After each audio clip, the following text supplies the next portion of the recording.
बार्टी सारथी विद्यार्थी पीएचडी प्रवेश संख्येवर मर्यादा घालणार, किती विद्यार्थ्यांना प्रवेश द्यायचा यावर मर्यादा घालणार अशी माहिती उपमुख्यमंत्री अजित पवारांनी विधानसभेत दिली आहे। महिन्याला 40 ते 45 हजार मिळतात म्हणून गर्दी होते। एकाच घरात 5-5 लोक पीएचडी करायला लागलेत असंही अजित पवार म्हणाले। त्या मुलांना मुलींना शिक्षणाच्या दृष्टिकोनातून मदत करायला काढलेले आहेत। अध्यक्ष महोदय, ह्याच्यामध्ये थोडासा ओझरता उल्लेख आमचे संजय शिरसाट साहेबांनी मंत्री महोदयांनी उत्तर देताना केला। मी तुम्हाला काही विषय अध्यक्ष महोदय दाखवतो।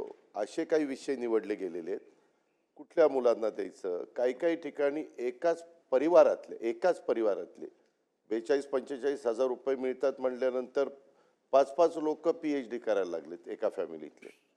आणि मी मधीच माहिती घेतली तर ह्या ठराविक विद्यार्थ्यांच्या करता कित्येकशे कोटी रुपये जात आहेत आणि 4 लाख विद्यार्थ्यांच्या करता म्हणजे ह्यांच्या करताच रक्कम इतकी मोठी जाते आणि बाकीच्यांच्या करता अतिशय म्हणजे 50% पेक्षा जास्त रक्कम इकडे जायला लागल्यात आणि विद्यार्थ्यांची संख्या कमी आहे। आता त्याच्यामध्ये कॅबिनेटमध्ये ह्याच्याबद्दलची खूप साधक-बाधक चर्चा झाली। शेवटी कॅबिनेटने हा निर्णय घेतला की एक कमिटी नेमायची चीफ सेक्रेटरीच्या अध्यक्षतेखाली आणि साधारण बार्टीचे किती विद्यार्थ्यांना मेरिटच्या दरवर्षी ज्याच्याकरता ॲडमिशन द्यायची, सारथीच्या किती विद्यार्थ्यांना द्यायची, त्याला आम्ही लिमिट घालणार आहे। आणि ते पण मेरिटच्या विद्यार्थ्यांना मगाशी मंत्री महोदयांनी सांगितलं त्याचे विषय काय आहेत, ते विषय खरोखरीच त्यांनी डॉक्टरेट मिळवल्यानंतर त्याचा उपयोग उद्याच्याला त्यांच्या पुढच्या एकंदरीत कामकाजाला होणार आहे का नाही, या सगळ्या गोष्टी थोड्याशा तपासून बघितल्या जात आहेत।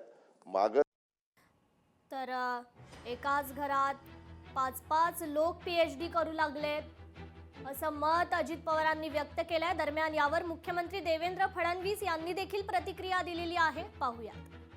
मला असं वाटतं की अनेक वेळा दादा एखादी गोष्ट बोलतात तर लोक त्याचा वेगळा अर्थ काढतात, पण मुळामध्ये ही योजना जी सुरू केलेली आहे ती जे काही आपले हुशार लोक आहेत, मुलं आहेत पण पीएचडी अफोर्ड करू शकत नाही त्या लोकांकरता ती काढलेली आहे। आता एका घरातले 5 लोक जर योजनेचा लाभ घेतील तर इतर घरातले जे काही आपले गरीब लोक आहेत, होतकरू आहेत, त्यांना त्याचा लाभ मिळणार नाही। दादांनी व्यक्त केलेली चिंता बरोबर आहे।